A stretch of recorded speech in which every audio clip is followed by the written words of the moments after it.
So, Cut the Shallows. I've been seeing the trailers for this a little bit, and yeah, I've heard the question asked: is it this generation's Jaws? And that's a stupid question. Jaws, this generation's Jaws. But is it a good shark movie? Is it, is Blake Lively good? What's the whole viewpoint of this movie? And damn, Blake Lively looks good in a bikini. I mean. Seriously, I don't know if she did this movie before she got pregnant or after she got pregnant. Either way, there's no denying she's a good-looking woman. The movie itself is so-so. There's aspects that are good. The survival aspect's pretty good. And yeah, that's spoilers for all. I'll put it in the title of the video.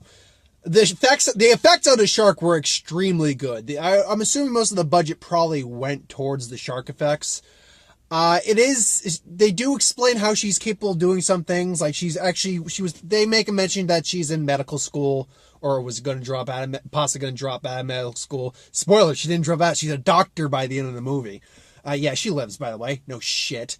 Yeah, you're not going to have this movie, you're not going to have this movie marketed the way it is and probably not have her live at the end. She gets a gnarly... the practical effects on her shark bite were actually very good. Very good. With all that being said, the shark scenes were good. Where do I begin on all the negatives in this movie? It's not even the movie that pissed me off, per se. It's not like how I got actually pretty angry when I was talking about Independence Day Resurgence last night because of some of the choices they made.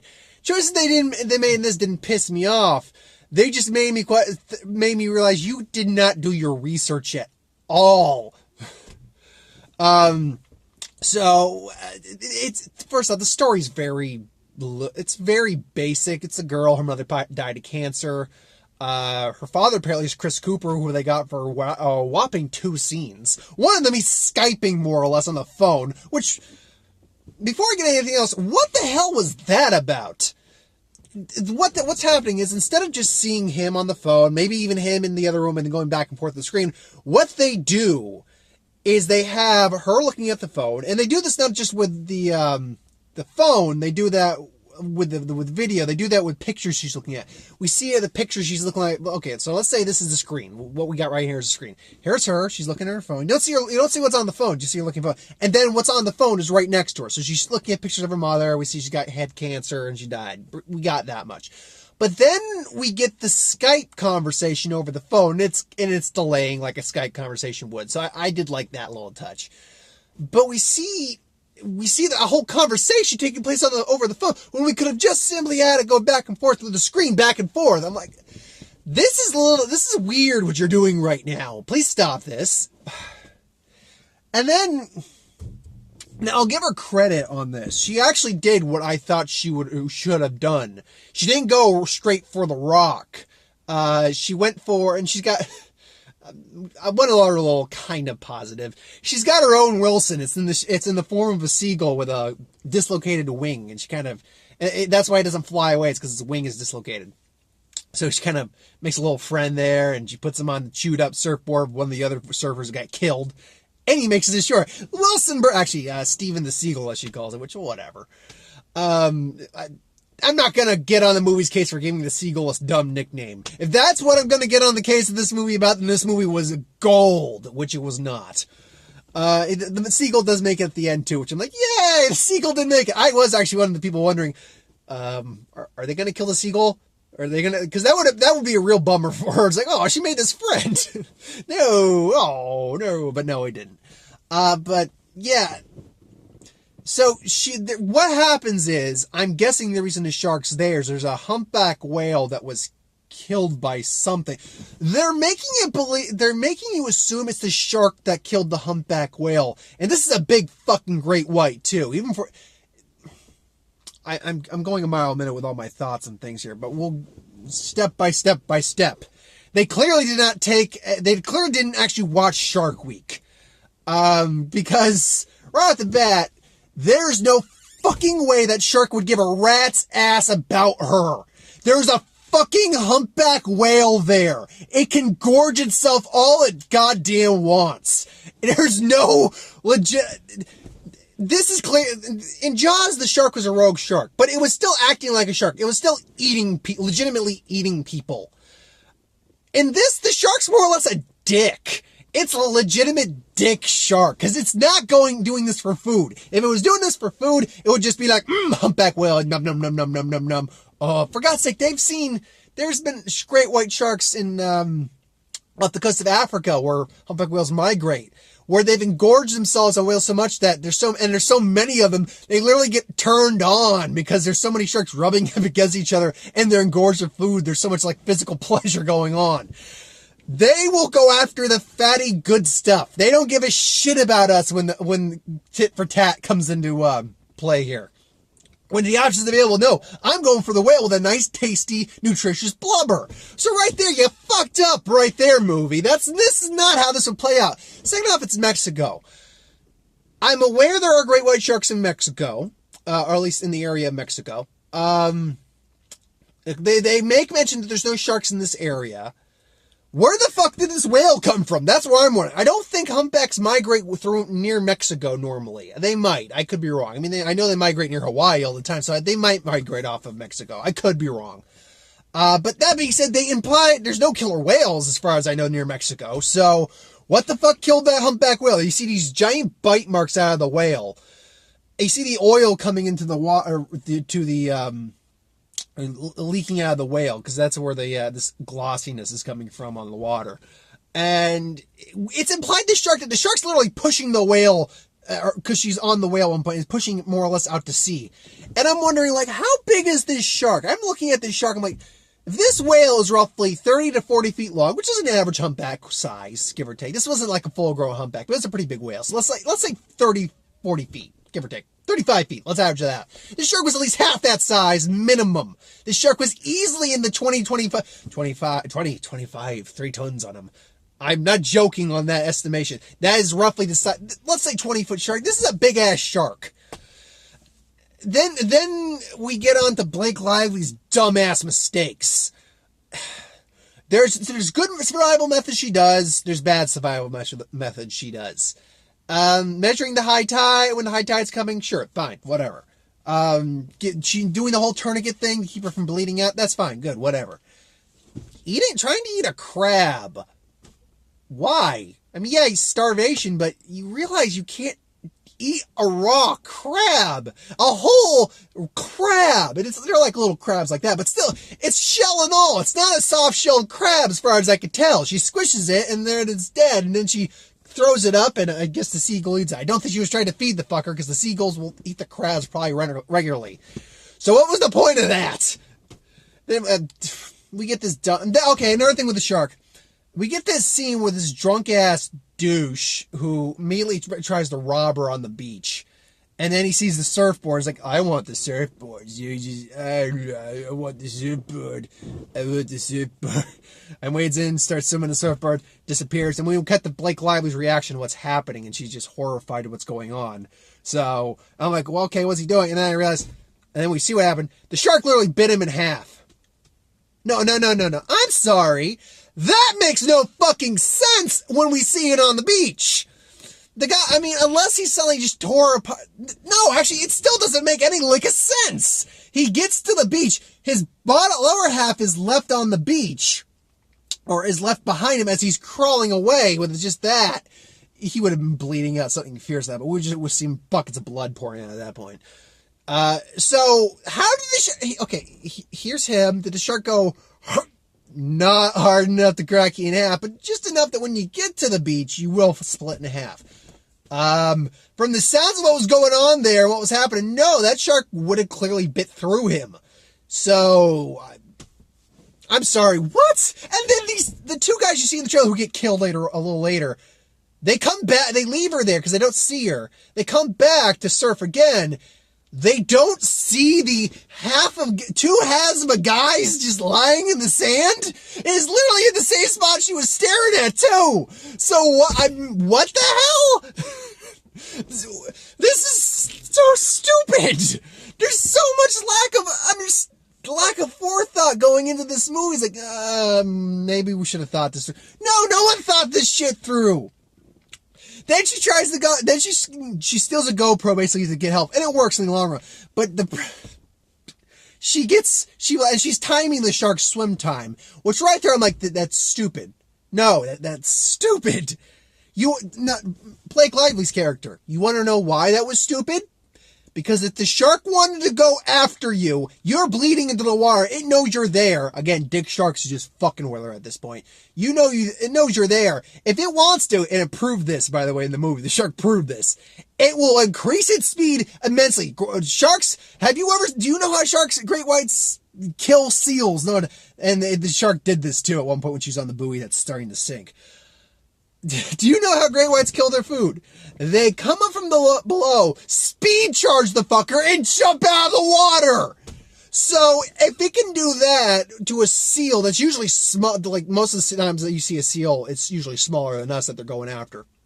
So if it can do that, what makes you think that time frame you're giving the shark is anything to go by? And the shark proved it because and this was dumb on her fucking part. She's stuck on two rocks. There's one rock here, that's the main rock she's stuck on. There's a smaller one there, and the GoPro is right there, more or less. So and there's some minor, like, rocks between them. And fire coral, which she stings her, and the shark stings itself on, and jellyfish. She swam through jellyfish at one point to get to the buoy. So she goes there, she times it, she doesn't get the GoPro, and then she goes to the middle rock, and she goes it. And by the way, I will say they do give a good sense of tension with these moments. Is that you see the time running down on the screen on her watch. So I think it's like at the 5-second mark when she's got 5 seconds left. She turns around and the shark is literally right there trying to get her. I'm like, you dumbass. There's one or two moments that did actually legitimately make me jump. And one of them involved a dolphin, and I felt like a dumbass for jumping at it. But the music and the tension was actually well built in that scene. And there's another one where the shark kind of just rams the buoy. I didn't expect that one to happen at that moment. So yeah, they build good tension.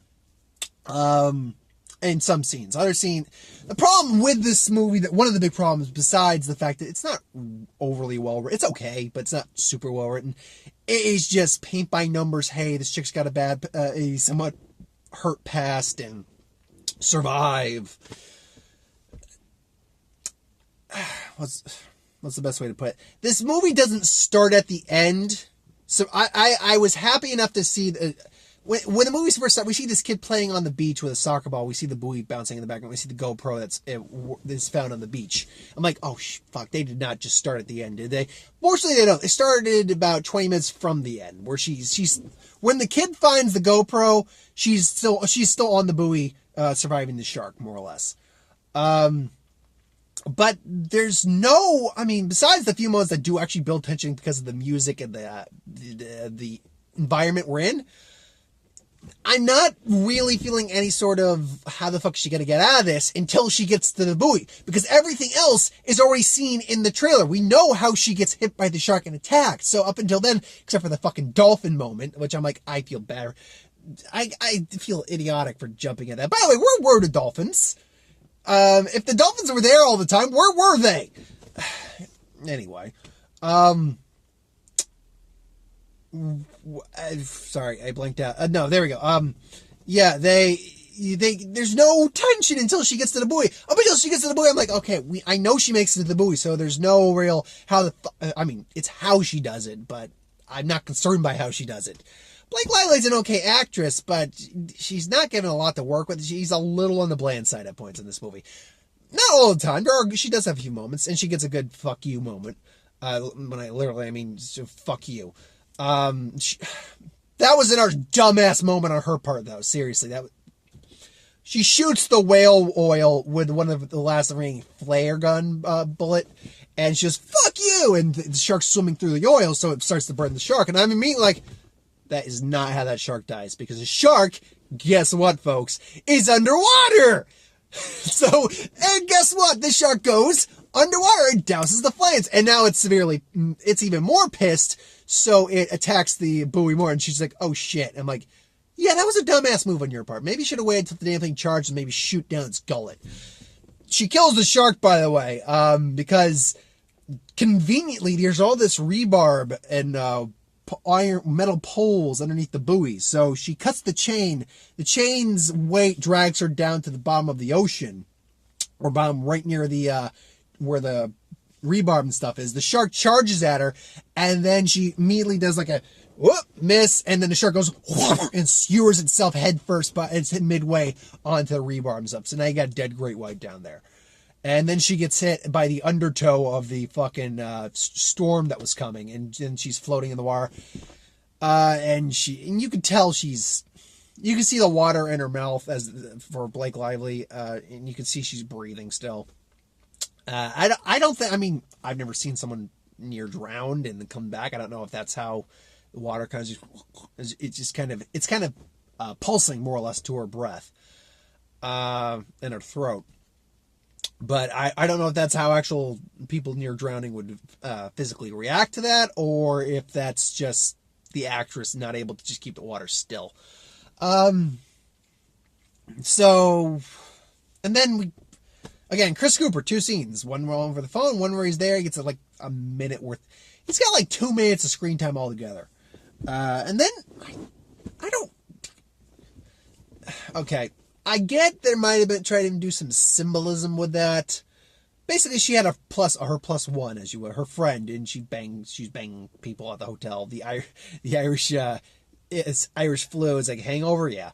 And then we get this text from her, it's like, I'm gonna go make some bad choices with this guy here. Little Devil Owner's like, what was the point of that? There was legitimately no point to that.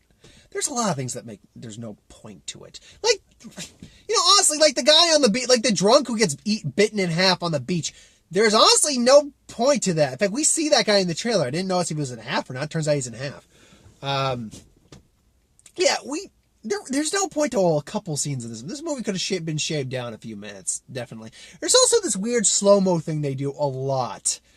Like, for no reason whatsoever. Like, just like when she's surfing, there's some slow-mo going in just to experience the moment. I'm like, okay, some of that's okay, but the continued use of it gets annoying.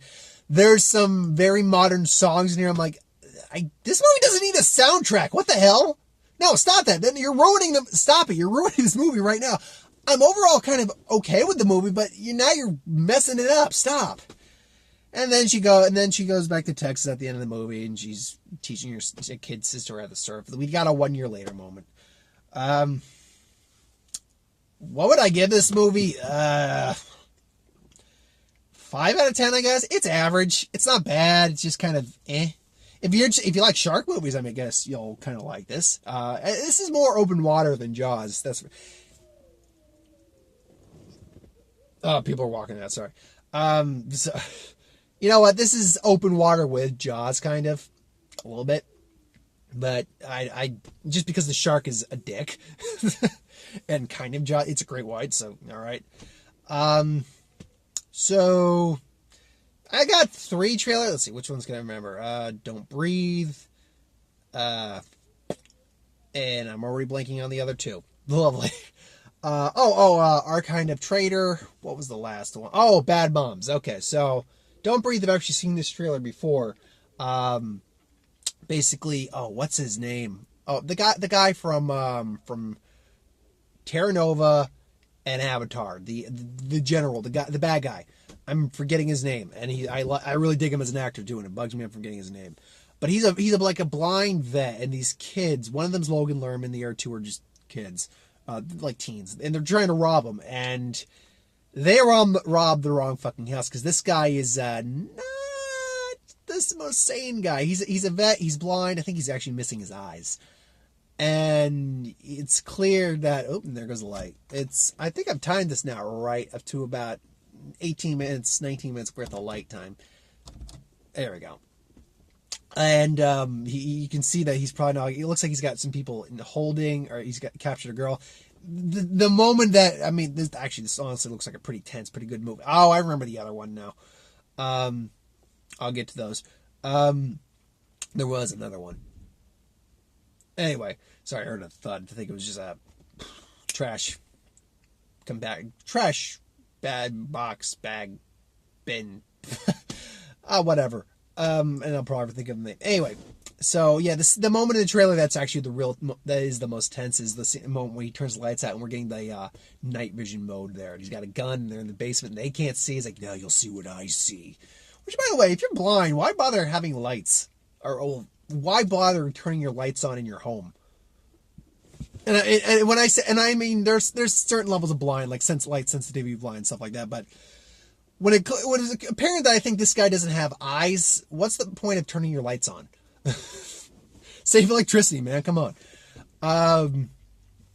Then I got our kind of traitor. Got Stellar Skarsgård and Ewan Ian McKellen. Not Ian McKellen. Ewan McGregor. Why did I get that mess up? Anyway, Ewan McGregor. Dealing with espionage. Ewan McGregor's a teacher, and Skarsgård's part of the mob, and they're trying to crack down, trying to reveal all these guys who are beating people's pockets. It looks good. Looks like a good thriller. Then we had the Bad Moms Club, which it's one of the way the trailer was introduced was Mila Kunis doing one of those things that it was just say, go see my new movie, this and that. It was a bit funnier because she knows, I pushed a human being out of my so that's censored. Okay, but clearly she's sick. She's been sick for a little bit because her voice was really, really hoarse. You could hear the cracking in her voice. The movie itself looks pretty fun. It actually looks like a pretty raunchy, fun comedy. So I like that. And they're going to take down the perfect moms and stuff like that. So that looks like fun. Last one, Ouija, Origin of Evil. Original Ouija made a lot of money. This one's probably going to make a lot of money too. This looks stupid. Yeah, that's really all good. The girl gets possessed when her mother plays with a Ouija board. If there's just you know what it's like to be strangled. I was like, what? She makes a kid turn his slingshot on himself. So whatever. There's some really dumb effects, like when she's got the possession thing going on. Her eyes are wide, her eyes are white, and her mouth is wide. So, whatever. Not my taste, really. But nothing else coming out. Hopefully, there'll be more coming out than just that. Otherwise, I'll probably be stuck at that. Not huge on horror, not because horror really frightens me, because horror is just usually not that interesting. But we'll see. Like, Don't Breathe is technically a horror film, but it's also a horror thriller. So I could get into that movie. I could definitely be into that one. But yeah. So thanks for watching. I hope you enjoyed. Like, comment, share, subscribe. As always, if you want us to review something, put in the comments below. Let us know. We'll do a review of it at some point. Who would know what ideas? Put that in the comments below as well. Besides box office, I have no plans for the rest of the weekend, but we'll see what happens. So thanks for watching. See you next time, and have a good night, folks.